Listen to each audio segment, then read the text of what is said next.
बड़ी खबर सामने आ रही है। ईरान ने फिर से एक बार हमला किया है। कुवैत, बहरीन पर हमला किया है, जिसकी वजह से उड़ानें प्रभावित हो रही हैं। मध्य पूर्व में हाई अलर्ट जारी कर दिया गया है। बता दें कि ईरान के कुवैत और बहरीन पर हमले के बाद मिडिल ईस्ट के कुछ हिस्सों में उड़ानों में रुकावट आई है। इसके चलते इलाके में एहतियाती कदम उठाए गए हैं। कई रिपोर्टों के मुताबिक क्षेत्रीय तनाव बढ़ने के बीच बहरीन ने अपना हवाई क्षेत्र बंद कर दिया है, जबकि यूएई और कुवैत में विमानन सेवाएं प्रभावित हुई हैं। बता दें कि अमेरिकी सेना ने बताया कुवैत और बहरीन पर दागी गई ईरानी मिसाइलें या तो नाकाम हो गईं या उन्हें मार गिराया गया, और इसके जवाब में अमेरिका ने ईरान की एक सुविधा पर हमला किया। अमेरिकी सेंट्रल कमांड ने बताया कि ये हमले होर्मुज स्ट्रेट के पास केशम द्वीप पर स्थित ईरान के एक सैन्य ग्राउंड कंट्रोल स्टेशन पर किए गए, जहां एक डिसैलिनेशन प्लांट भी मौजूद है। ये ताजा हमला तब हुआ जब ईरान ने कथित तौर पर अमेरिका के साथ संघर्ष विराम को बढ़ाने के संबंध में मध्यस्थों से बातचीत करना बंद कर दिया। हालांकि अमेरिका के राष्ट्रपति डोनाल्ड ट्रंप ने इस दावे को खारिज करते हुए कहा कि बातचीत अभी भी जारी है। हमले के बाद फ्लाइट्स फारस की खाड़ी के पास के हवाई क्षेत्र में या तो लोगों को निकाल रही हैं या अपनी जगह पर रुकी हुई हैं। ये ऐसे समय में हुआ है जब इस क्षेत्र में जारी तनाव के बीच कई एयरलाइनों ने दुबई सहित मध्य पूर्व के कई हिस्सों के लिए उड़ानें रद्द कर दी हैं।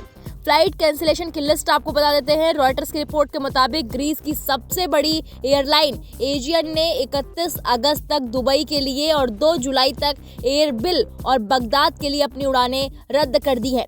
एयर बाल्टिक ने 28 जून तक तेल अवीव के लिए और 24 अक्टूबर तक दुबई के लिए अपनी उड़ानें निलंबित कर दी हैं। एयर कनाडा ने 7 सितंबर तक तेल अवीव और दुबई के लिए अपनी उड़ानें रद्द कर दी हैं। एयर फ्रांस केलम ने 17 जून तक बेरूत और दुबई के लिए और 2 जून तक रियाद के लिए अपनी उड़ानें रद्द कर दी हैं।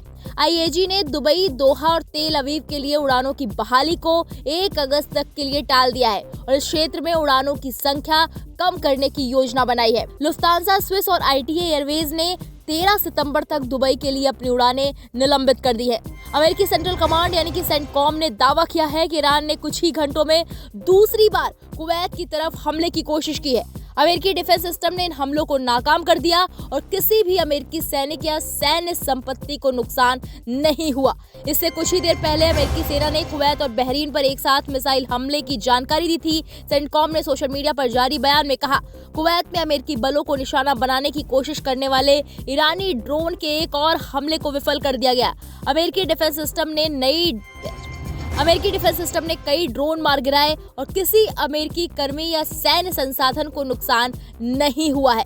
अमेरिकी सेना के मुताबिक ईरान ने कुवैत, बहरीन और अन्य क्षेत्रीय ठिकानों की तरफ कई मिसाइलें दागी थी। इनमें से 2 मिसाइलें कुवैत तक पहुंचने से पहले ही गिर गईं या हवा में ही तबाह हो गईं।